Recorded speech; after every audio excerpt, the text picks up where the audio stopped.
Olá e boas-vindas ao The Foundry by Ford College. Bom, nesta nossa explicação visual de hoje, a gente vai dar uma bela mudada de marcha.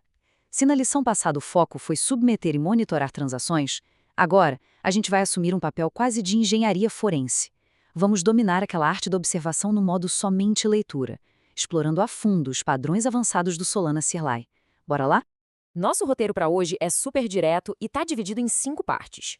Padrões avançados do CLI, lendo dados para máquinas, o fluxo de diagnóstico, construindo scripts seguros e, claro, a nossa conclusão e próximos passos. Parte 1. Padrões avançados do CLI, ou melhor, a evolução da linha de comando. Então, a ideia principal aqui é fazer um upgrade real no nosso kit de ferramentas, sabe? Imagina construir fluxos de gerenciamento mais rápidos e muito mais seguros, sem correr o risco de mover fundos sem querer. Afinal, quem nunca teve aquele pesadelo de rodar um script inteiro na mainnet quando, na verdade, a intenção era usar DevNet, né? Pois é, o uso explícito da flag de URL e dos perfis de configuração evita justamente esse tipo de surpresa desagradável. Esse roteamento explícito é, literalmente, o primeiro superpoder para operar com tranquilidade e controle em múltiplos clusters. Parte 2. Lendo dados para máquinas. É a grande batalha do texto colorido versus o JSON. Olha, chega a ser uma tradição dolorosa para quem desenvolve ver um script de automação perfeito simplesmente quebrar porque a saída do CLI mudou de cor ou mudou um simples espaçamento em uma atualização. A imagem ilustra super bem o problema. Desse lado esquerdo, a gente vê a famosa saída para humanos.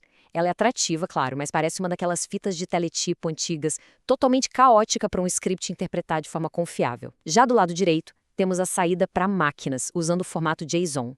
É como um arquivo de gavetas altamente organizado. É o fim absoluto da fragilidade na automação. E para lidar com essas gavetas super organizadas, entra em cena o nosso maior parceiro, o JQ. Ele é um processador de JSON para linha de comando super leve e bem flexível. O legal do JQ é que quando a gente passa os resultados do CLI por ele, dá para fatiar, filtrar e extrair exatamente o dado que a gente precisa. Quer isolar só o saldo numérico em lamports de uma conta específica? Com o JQ, a gente faz isso num piscar de olhos, sem ter que depender daquelas formatações de texto super frágeis que acabamos de ver. Seguindo para a parte 3. O fluxo de diagnóstico. Vamos montar o nosso sistema de vigilância.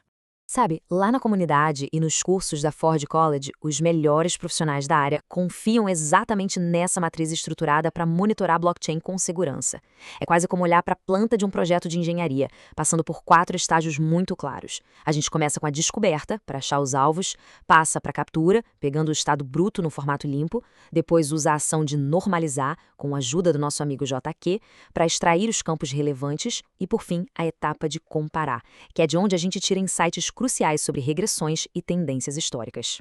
Mas assim, o grande pulo do gato é transformar aquela matriz em um plano de ação diário, simples e repetível, de apenas 4 passos. Primeiro, fixar a configuração do cluster. Depois, descobrir e reduzir o escopo, capturar o estado em JSON. E, por fim, arquivar essas capturas, também conhecidas como snapshots, com os carimbos de tempo. Esse fluxo é incrível porque limita o raio de impacto, mantendo todas as operações estritamente no modo de leitura. Como não tem nenhuma transação sendo enviada, a chance de um erro crítico comprometer os fundos é 0. Totalmente seguro. E isso nos leva à parte 4, construindo scripts seguros. A tão sonhada automação à prova de falhas. Bom, antes da gente ir de cabeça para o código, a gente precisa pausar e fazer uma pergunta essencial.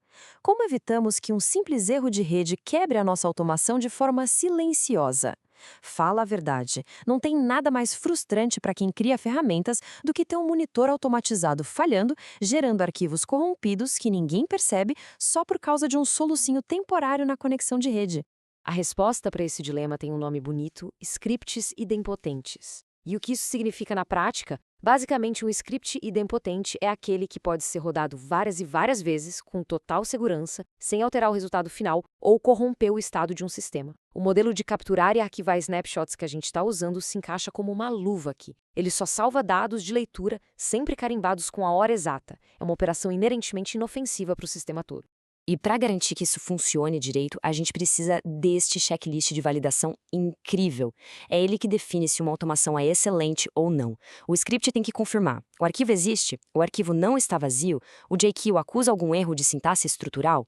Se der tudo certo, ele simplesmente retorna o caminho salvo. Mas se falhar, os erros são isolados e direcionados para um arquivo .erro. É absolutamente fundamental a gente construir ferramentas que falhem de forma alta e clara, avisando onde está o problema, ao invés de simplesmente aceitar silenciosamente um dado incompleto.